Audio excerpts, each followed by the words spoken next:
বাংলাদেশ এখনো বাংলাদেশের প্রধানমন্ত্রী আমাদের সংবিধানের ৫৭ ধারা অনুযায়ী মাননীয় প্রধানমন্ত্রী বঙ্গবন্ধু কন্যা শেখ হাসিনা, এবং যারা ক্যাবিনেটে ছিল এখনো ক্যাবিনেট আছে, সবকিছুই আছে, বাট একটা অদ্ভুত ঝুলন্ত অবস্থা বিরাজ করছে। এটি একটি দখলদার বাহিনী দেশকে জুড়ে আছে। আপনি পরিকল্পনার কথা বলছেন, আমি মনে করি না যে এখানে পরিকল্পনার কিছু আছে। বাংলাদেশ আওয়ামী লীগ এই ঝড় ঝঞ্ঝা, এই দখলদার বাহিনীকে রক্তচক্ষু উপেক্ষা করে আজকে রাস্তাতে তারা মিছিল করেছে, যেটা আমাদের সাংবিধানিক অধিকার। সেই জায়গাতে আলোচনা করতে হচ্ছে যে আমাদের পরিকল্পনা কি করতে পারবো কি পারবো না, এইসব আলোচনা। ফলে আমি যে কথাটা বলতে পারছি সেটা হচ্ছে যে এই অবৈধ দখলদার যেই যাদেরকে আপনারা সরকার নামে অভিহিত করছেন, এরা কোনোভাবে অপারেট করতে পারবে কিনা, তাদের উচিত কিনা, সেটা নিয়ে আসলে আলোচনা হওয়া উচিত। আমাদের এই মিছিল কত বড় বা কত লম্বা বা কি আসলে বিষয়, সেগুলো নিয়ে আমি আপনাকে একটা কথা পরিষ্কার করে বলে দিতে পারি আজকে, সেটা হচ্ছে যে সেনাবাহিনীর ভেতরে একটা তীব্র অসন্তোষ আছে। আপনারা কে কি জানেন বা কতটুকু জানেন, আমি সেটা যাচাই করা আমার পক্ষে সম্ভব না। আমি আমার ব্যক্তিগত যে ক্যাপাসিটি আছে, এতটুকু ক্যাপাসিটিতে আপনাকে বলতে পারি যে সরকারের যেই বর্তমানে যে সেনা প্রধান রয়েছেন জনাব ওয়াকারুজ্জামান, সেই ওয়াকারুজ্জামানকে অ্যাসাসিন করবার জন্য, অর্থাৎ তাকে খুন করবার জন্য একটা ইনিশিয়াল একটা পরিকল্পনা হয়েছে।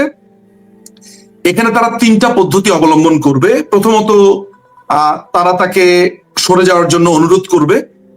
পরবর্তী সময়ে তার একটা কাউন্টার পার্টকে নিয়ে তারা চিন্তা ভাবনা করছে, লেফটেন্যান্ট জেনারেল, এবং এমনকি আপনি অবাক হবেন না যে ৩ বাহিনীর কোনো এক বাহিনীর প্রধান যদি কোনো ধরনের বিট্রে করে বসে, আপনি সেটা তো খুব বেশি অবাক হওয়ার কিছু নাই।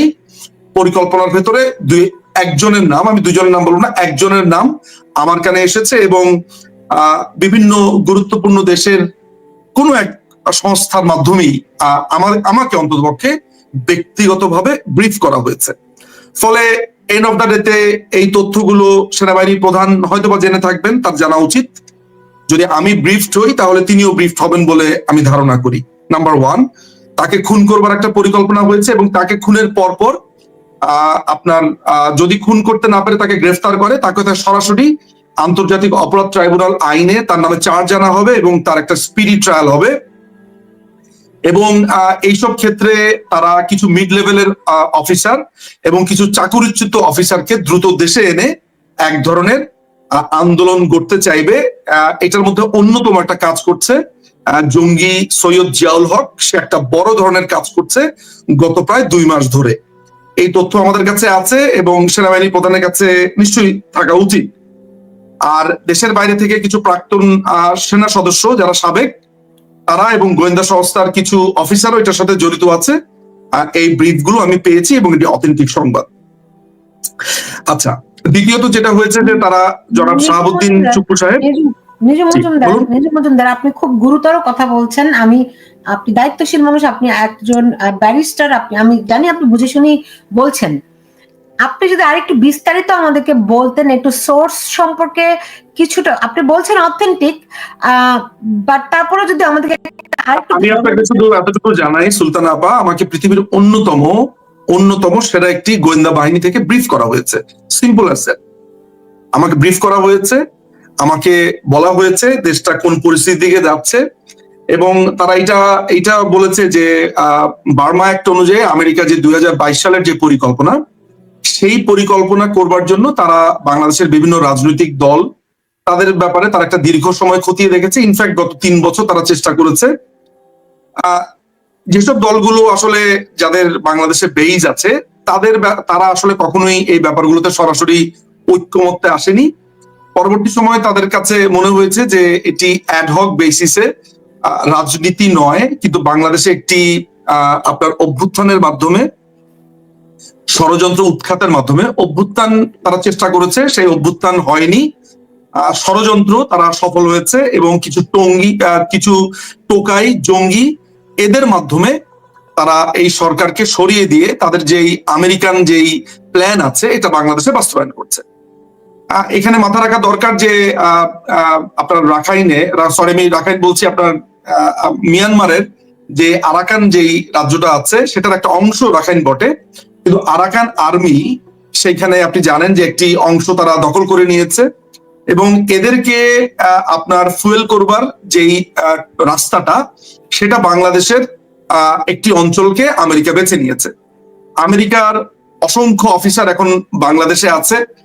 খুব খুব শীঘ্রই সময়ের ভেতরে বাংলাদেশের চিটাগং বন্দর দিয়ে অস্ত্র আসবে, এবং এক ধরনের আমি বলবো যে অস্ত্র আসবে, ইকুইপমেন্টস আসবে, গোলাবারুদ আসবে, এবং এই ধরনের আলোচনা অলরেডি সমাপ্ত হয়েছে। আমেরিকা চায় এই অঞ্চলটাতে শক্তিশালীকরণ এবং বিশেষ করে এখানে একটা নিজস্ব রাজ্য প্রতিষ্ঠা করা, যেটার প্রতিষ্ঠায় তারা থাকবে।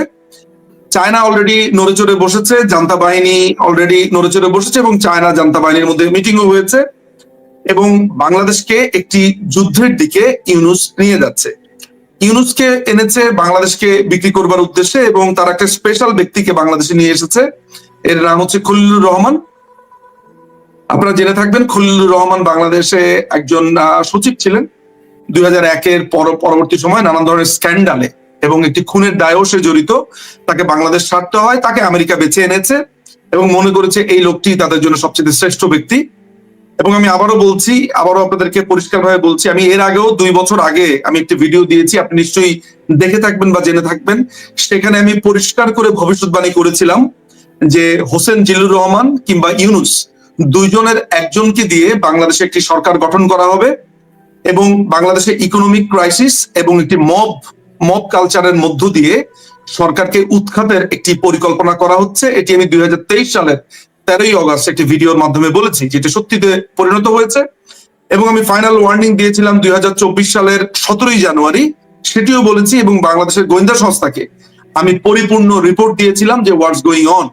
কতটুকু ব্যবস্থা নেওয়া হয়েছিল কি হয়নি আমি সেটা বলতে পারবো না, বাট আমার ওই বক্তব্যগুলোর এভিডেন্স আছে, প্রমাণ আছে, আমার ইমেইল আছে, ভিডিও আছে, সুতরাং আমাকে বিশ্বাস করা যায় বলে আমার ধারণা। এবং এখন আমি যে কথাটা বলছি যে ওয়াকারুজ্জামানকে হত্যার পরিকল্পনা করা হচ্ছে, ওয়াকারকে সেটা ওয়াকারের ব্যাটম্যান দিয়ে হতে পারে, তার ড্রাইভার দিয়ে হতে পারে, তার কাছের মানুষ দিয়ে হতে পারে, কোনো একজন 3 বাহিনীর সে ছাড়া বাকি একজন বাহিনীর একজন প্রধানকে দিয়ে হতে পারে, কোনো একজন কাছের লেফটেন্যান্ট জেনারেল দিয়ে হতে পারে, এবং এই ধরনের সম্ভাবনার ছক আঁকছে।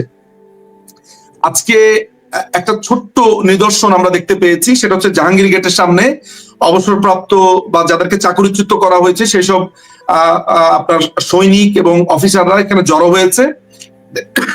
এটা একটা ইঙ্গিত মাত্র, এটিকে কমপ্লিটলি ফুয়েল করছে একজন জঙ্গি, তার নাম হচ্ছে সৈয়দ জিয়াউল হক। সো এখানে ডিজিএফআই এর কোনো কর্মকর্তা জড়িত থাকতে পারে বলে আমাদের কাছে বা আমার কাছে বলা হয়েছে। আমার কাছে সরাসরি না বলা হলেও আমাকে কয়েকটা নাম দেওয়া হয়েছে, বলেছে তাদের ব্যাপারে তথ্য যদি আমি জানি তাহলে এই তথ্যগুলো মানুষের